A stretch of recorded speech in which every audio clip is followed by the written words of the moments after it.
각각 은사를 받은 대로 하나님의 여러 가지 은혜를 맡은 선한 청지기 같이 서로 봉사하라. 만일 누가 말하려면 하나님의 말씀을 하는 것 같이 하고, 누가 봉사하려면 하나님이 공급하시는 힘으로 하는 것 같이 하라. 새벽을 깨우는 거룩한 기도자 여러분, 주의 말씀을 힘입어 여러분의 기도가 주의 은혜 안에 날마다 깊어져 가기를 소망합니다. 오늘 우리가 읽어갈 말씀은 민수기 4장 1절에서 33절까지의 말씀으로서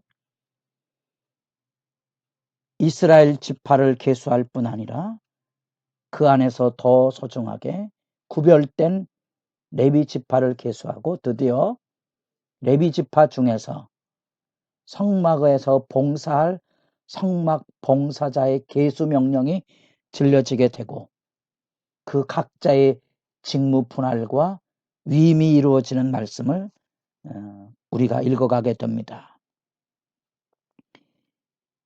1개월 이상 된 레위 지파의 계수가 끝나고 성막에서 봉사할 30세부터 50세까지의 레위인을 구별해서 계수하고 하나님 앞에 여기 세우는 모습들을 보게 됩니다.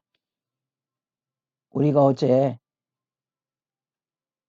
이런 하나님의 말씀이 우리에게 지루하고 어렵게 느껴지는 것은 사실이지만, 왜 하나님께서 이런 세세한 숫자나 항목이나 규례까지 하나에서 10가지 말씀하셨을까?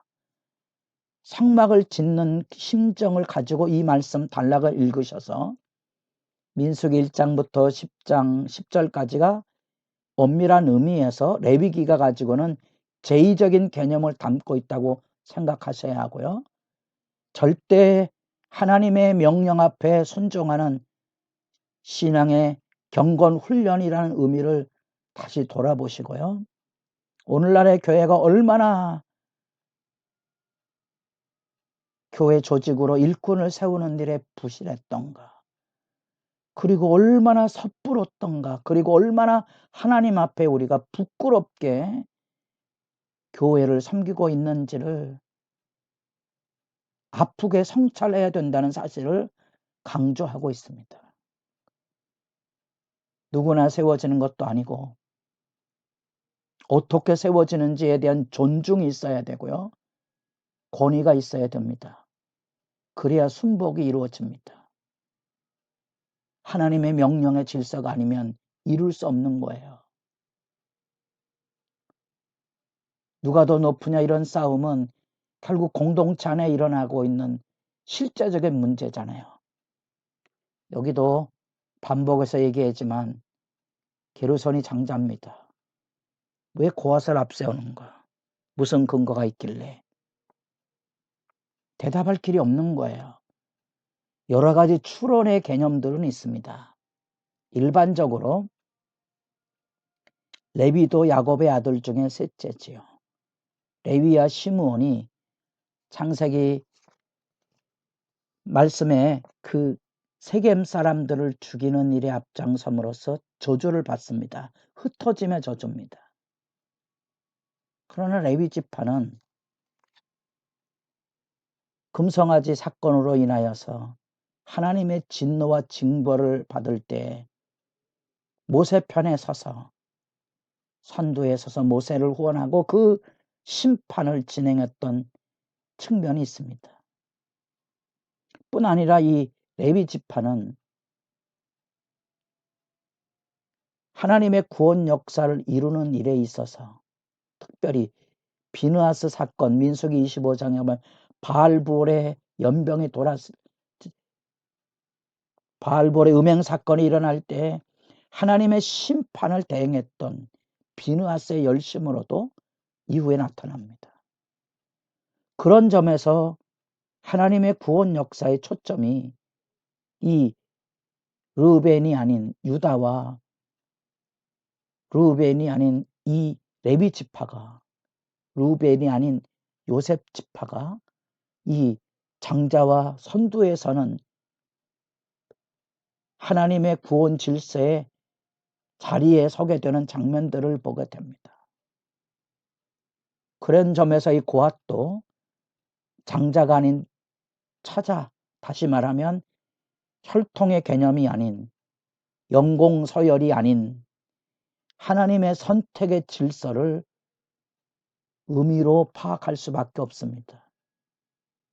이 성막 봉사자의 계수 명령 앞에서 우리는 그렇게 교회 질서의 중요성을 다시 생각해 보시고, 물론 교회 사역에 어느 것이 소중하고 어느 것이 그렇지 않은가에 경중은 없지만 분명한 질서가 여기 있다는 사실이고요.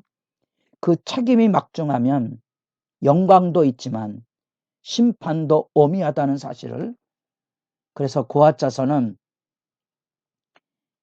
지성소, 그 성소 내에 있는 아주 소중한 성물들을 관리하고 그것을 운반해 가는 데에 참여하게 됩니다.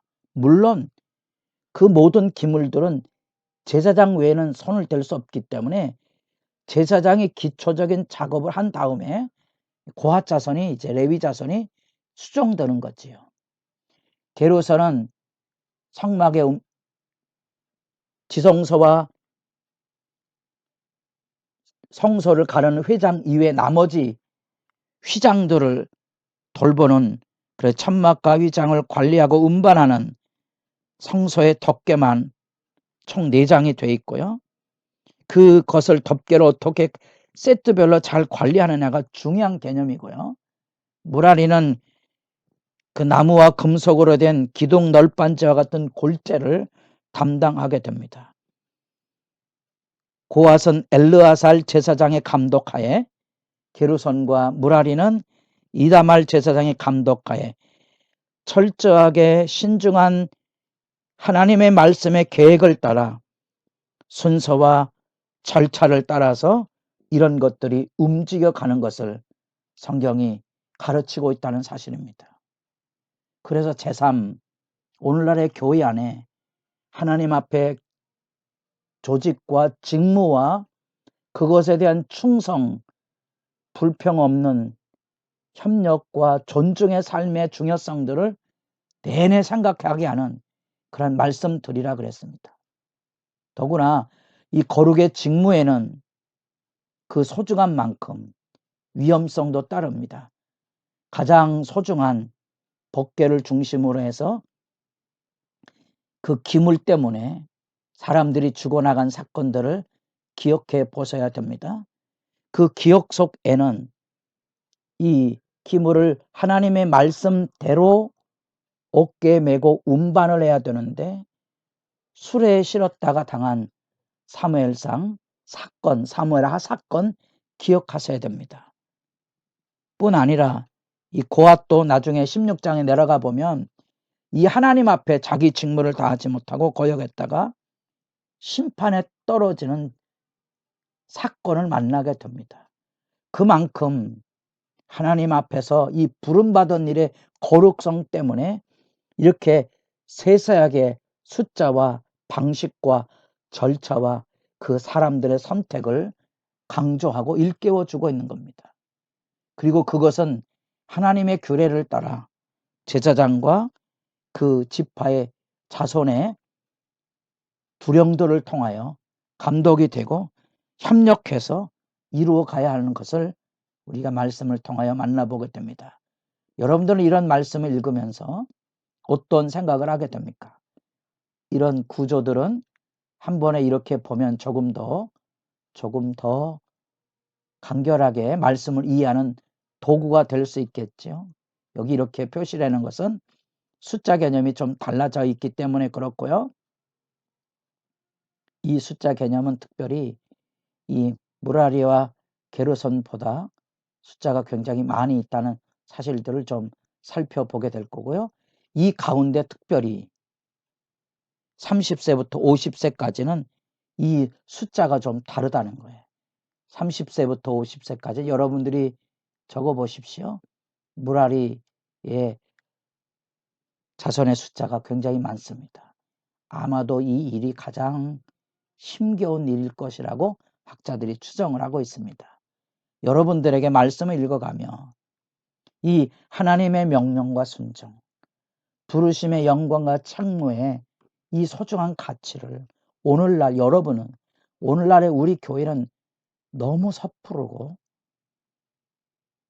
너무 하나님의 그 말씀의 규례에 부합하지 않고 그 영광과 책임이 분명하지 않은 상태 속에서 교회가 움직여가고 있다는 그런 아픔들을 돌아볼 수 있지 않겠습니까?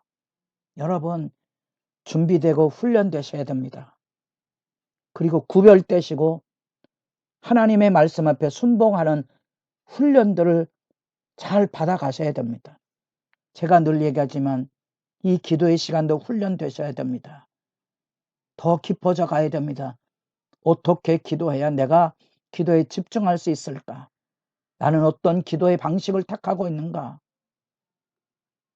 말씀 훈련, 예배 훈련, 사람들을 교육하는 말씀의 양육 훈련, 전도 훈련, 모든 영역 안에 우리의 부르심의 각자의 역할 서로 감독하고 서로 세워서 그 절차와 부분들이 소중한 가치를 가지고 마귀가 틈타지 못하게 하는 성령의 이 질서의 유대를 아름답게 지켜가야 하고요. 부르심의 사명의 고유성이 있습니다. 어디 교회 사역에 경중 높고 낮음이 있습니까? 우리 안에 있는 이런 그릇된 세상 풍조 안의 교회가 내홍을 겪지 않도록 여러분 이런 말씀을 읽어가며 철저하게 사명의 고유성과 합력하여 질서를 이루는 일에 여러분의 기도가 집중되어질 수 있기를 바랍니다.